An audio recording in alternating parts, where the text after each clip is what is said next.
Last video में हमने क्या क्या किया, मीनिंग एंड कैरेक्टरिस्टिक्स। अब हमने वहाँ पे ये भी देखा कि मैनेजर और लीडरशिप आपको बहुत हद तक एक जैसे भी लग रहे थे, लेकिन हमने कहा कि ये अलग भी हैं, क्योंकि मैनेजमेंट के बारे में जब हमने इतनी स्टडी कर ली थी तो वाई लीडरशिप को भी क्यों अपनाया जाए। तो यहाँ पे हम मैनेजरशिप और लीडरशिप में कुछ सिमिलैरिटीज़ या इनमें जो रिलेशन है वो भी पढ़ेंगे और डिफरेंस भी पढ़ेंगे। जनरली मैनेजरशिप या मैनेजमेंट जो है वो क्या है, and leadership as considered synonyms. अधिकतर कुछ लोग इनको, हमें तो ये एक जैसे लग रहे थे, ये सिनोनिम समझ रहे थे हम इन्हें, but such a thinking is quite wrong. लेकिन ये सोच बिल्कुल गलत है। A manager is a person who perform managerial activity.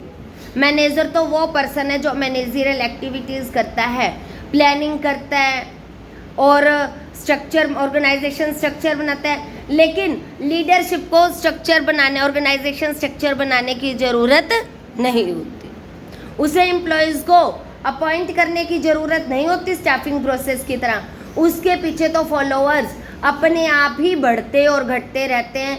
एक तरह से इनफॉर्मली उससे वो लोग जुड़े रहते हैं। ठीक है, तो इसीलिए हम कह रहे हैं कि इनमें कुछ अलग है। On the other hand, A leader is a person who fulfils the expectation and aspirations of the followers. जबकि लीडर वो व्यक्ति है जो फॉलोअर्स है उनकी उम्मीदों के अनुसार काम करता है। It is because of fulfilling the aspiration and expectation of the followers that a leader is expected. एक लीडर से जो एक्सपेक्ट किया जा रहा है to have more influence on his followers. In other words, whatever the leader wants the followers do. जो leader चाहता है फॉलोअर्स वही करते हैं। लेकिन जो मैनेजर चाहता है अपने सबॉर्डिनेट से वो कराने के लिए उसे काफ़ी मेहनत करनी पड़ती।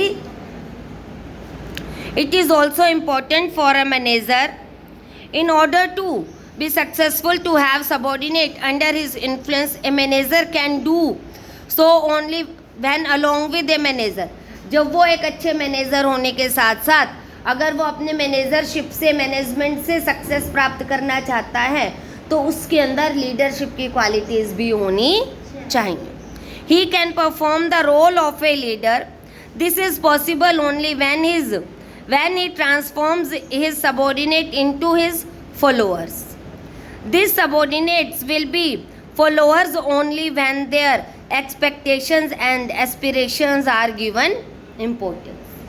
जब आप अपने जो सबॉर्डिनेट्स हैं उनकी इच्छाओं को भी ध्यान में रखो।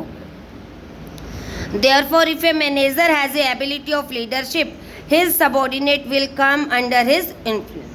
जब एक मैनेजर के अंदर लीडरशिप की भी क्वालिटीज़ होगी तो वो उसके प्रभाव में अपने आप आ जाएंगे। यहाँ पे ये 1 मार्क्स के अकॉर्डिंग बहुत अच्छा पॉइंट गिवन है कि मैनेजर प्लस लीडरशिप एबिलिटी या manager plus leader equal to success. तो ये किसी भी तरह फिलअप्स के फॉर्म में भी आ सकता है कि manager plus dash is equal to success. ठीक है, therefore it can be said that it is important for a manager to be a leader.